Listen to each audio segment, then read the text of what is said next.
part of our scheduled programming. But top 5 favorite Disney movies. Go. Moana. Oh, does Star Wars count? No. Okay. Animated. All right. In no particular order? Moana. Okay. Emperor's New Groove. Yeah. Frozen. Oh. I'm not sure if this one is Disney, but Mr. Peabody and Sherman.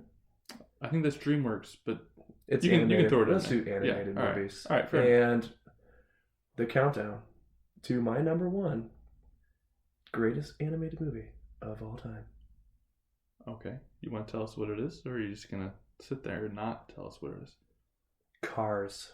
Really? Pretty sure that's Pixar. It is. But it's Disney. No, Pixar's Disney, though. Oh, it is? Yeah, they own Pixar. All-time favorite. All right. Okay. All right, fair enough. I don't really... These are in no particular order. Lion King. Yeah. Come on. You can't possibly... Overrated. Lion King. Aladdin. Great movie. I like all the classics, man. Screw Pixar. What did I say? Lion King, Aladdin, Bug's Life. Oh, that's Pixar. It was a good one, though. Bug's Life. It's a great movie. I can't think of... Oh, Toy Story, obviously. Also Pixar. So don't screw Pixar, actually. And I can't really think of a 5th one. That's your Mount Rushmore. That's all I need, really. Just 4. Give me 4 Disney movies. Let's put it on. Let's leave this open for the crowd too. I'd love to hear some of your guys' favorite animated, all-time favorite. Let's go with all-time favorite animated movie. Yes. I want to get the 40 and 50-year-old parents. That's our main listeners involved, and I want to get the kids involved too. I'd love to. You're not joking. That really is our demographic. You must have missed some. Plus, we just did that off the top of our heads. So there's got to be more. I'd love to hear it. We'll get your feedback. Number 5, write poetry. Number 4 is my personal favorite.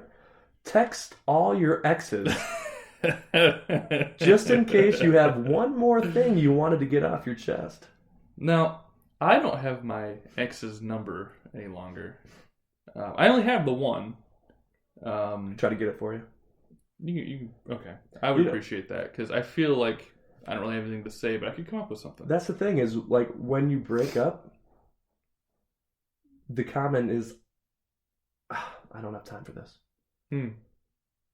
But you got time for it now. You're not going out to eat. You're not going out to drink. You got time for it. You have something to... If you have something to say... Say it. You need to let it out. Give it a go. Let it all out. Take that one to heart, listeners. Number 3. If it won't bother your neighbors, dust off that old instrument and practice. Ooh. Number 2. Start a journal or a blog. Or a podcast.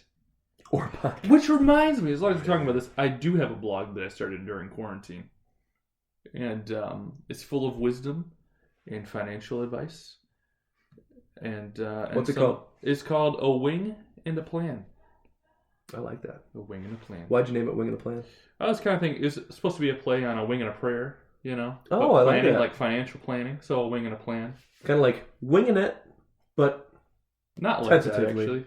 But yeah, actually, you're right. Yep. Like we're free, we're happy, but also let's plan a little bit. Let's get together and plan a little bit, brothers and sisters. That's a great plug for your own personal blog. Make sure to put that one in the notes too. I wasn't really planning on doing that, but here we are.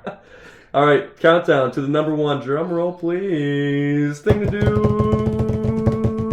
during quarantine.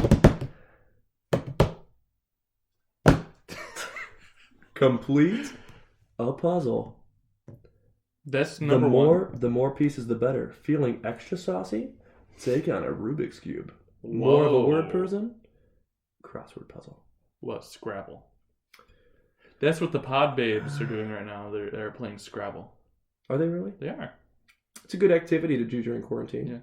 Yeah. Get your brain cells moving. By the way, Pod Babes, we are referring to, of course, my wife Kendra and Trent's girlfriend Alicia. Not to be confused with the Pod Baby, which is Lucille. She's a Pod Kid. Pod Kid. Yeah, and her name is also not Lucille, but...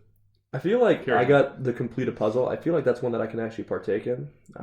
We did complete a puzzle. I'm pretty tight with Grandma Clommer, and she's got like 1,000 puzzles. That's true. Packed away in her library. She does. It would take me the rest of my life to work through those. Yeah, and she could have them done in a week. And she has done it before. Yeah. No, great. Very nice.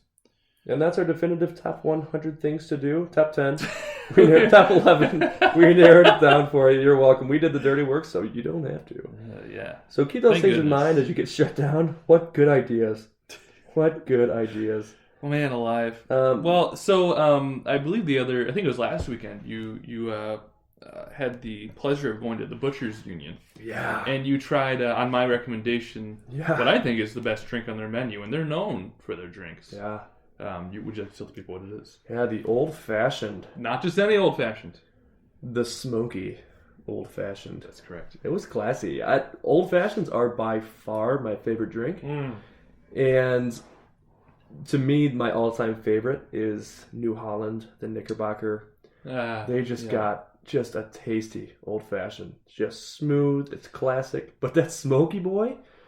Ooh, it's good for special occasions, like you had mentioned earlier. It's a good one. Well, he brought the glass over to my table, and you got the whiskey glass, and then another glass draped over it that's holding the smoke, and then he picks the glass up, the one that's sitting on top of it, waves the smoke around, and it's just like getting hit in the face with this leather, smoky man, just smucking you upside the face, right in the nostrils, like a smoky man. A leather smoky man just hitting you right in the face. Just not how I would describe it. Fantastic. And it goes down smooth.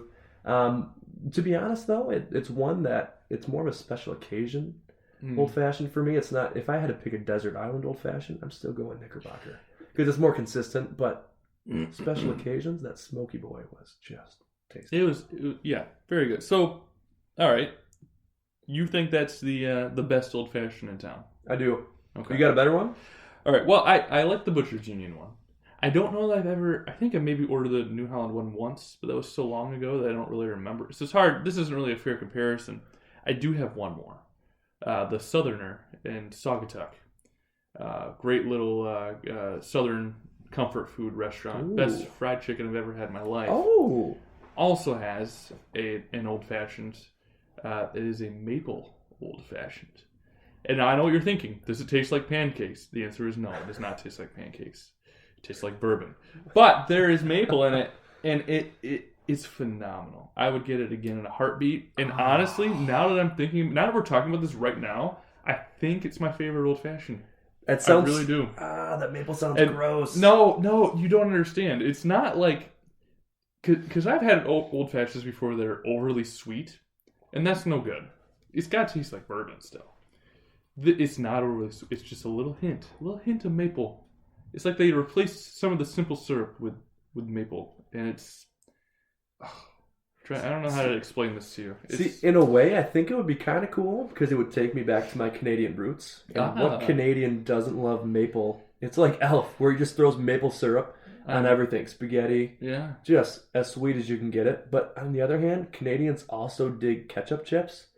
And there is nothing more disgusting than a bag of ketchup chips. You really got to question their judgment with the ketchup chips. So I question the judgment with the maple syrup in many cases. But we'll take you there. Maybe we'll do a podcast from the Southerner.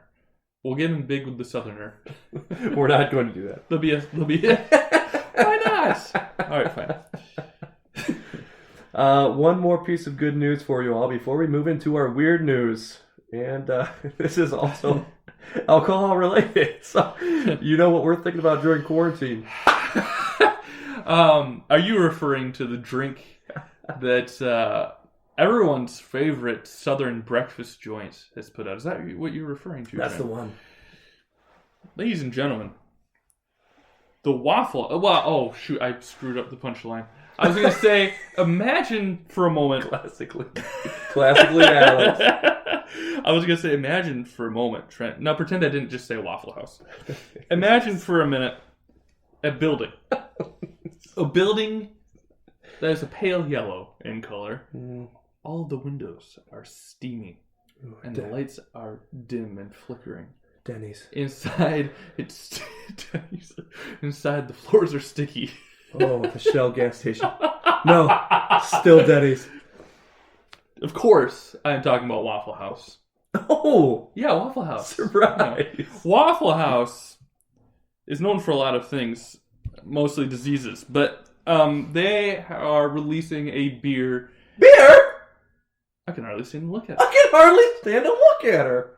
Why would I want a beer? Waffle House is releasing a beer, and it smells like bacon. Because it's infused with bacon. They have partnered with a local Georgian brewing company, Oconee Brewing Company, who we need to get in touch with. And they're releasing a beer called Bacon and Kegs. Instead of bacon, it's a play on words, you see. Bacon and kegs. Not bacon and eggs. Bacon and kegs. And it's bacon-infused red ale. Here's the bad news. That's the good news. Okay. The bad news that has found its way lodged within our good news is that it will only be available in Georgia or Greensboro, which is kind of random. So we're going to have to find a way to get that here in order to try it live on air for you. Great. Thanks for setting that up. I'm really excited about it now.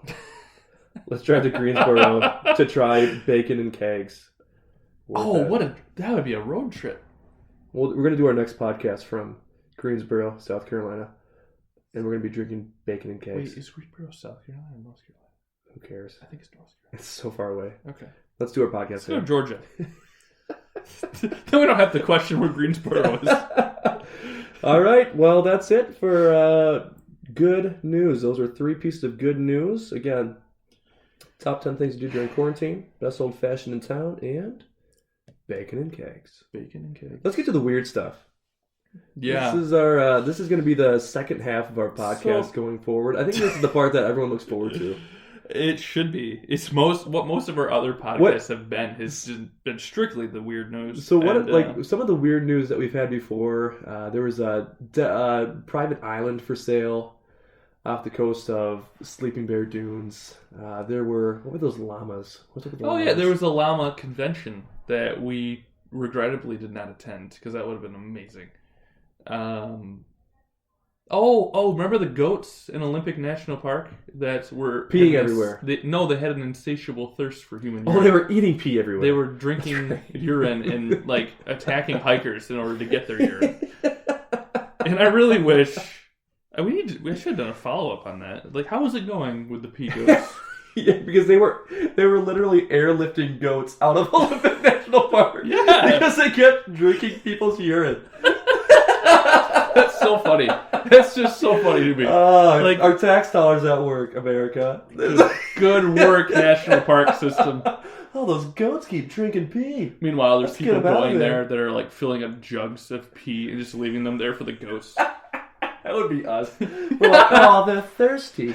Here you go. That's for you. Open your mouth. Treat yourself. So, I think we're getting into the good. This is really our specialty. This is what we're good at. Okay, so I'd like to talk about a news story that I read today. And first of all, I'm going to read the headline because it's always a good place to start. Okay. Nude man arrested after driving into grocery store. So this comes to us from Montana, Columbia Falls, Montana. Wait. What was Chad Jessup doing in Columbia Falls, Montana? That was my first question when I read that headline, because it sounds like something he would do. There can only be one. There can only be one Chad. There can only be one. Okay, so what was Chad doing in Columbia Falls, Montana? Chad Jessup was in Columbia Falls, Montana. And, do we need to clarify? Nah, let's just believe it was Chad. No, it was definitely Chad. Let me rephrase That's such this. A Chad it move. Was Chad. Without a shadow of a doubt. So Chad was in Montana, and he was driving his car, and he drove it into a grocery store and proceeded to drive it up and down the aisles of the grocery store. One witness said that he chased a man down one of the aisles in his car. And then here's what's kind of impressive to me. So clearly this man is deranged, right? Or intoxicated or high on something. So you would think that he would have just crashed his way out of the store. But no, he found the original hole that he made and drove through that original hole. That takes some focus. Oh, there's a certain level of coordination there that you wouldn't expect out of someone that's high out of their mind. I gotta tell you, I'm a little impressed. Except that then he drove directly across the street and crashed into a trailer. And he fled the scene naked, as the headline would suggest, and found his way into a nursing home where he ran up and down the hallways in the nursing home. Now, which is where the cops eventually arrested him. Now, here's here's the part that really gets me. I want to read the last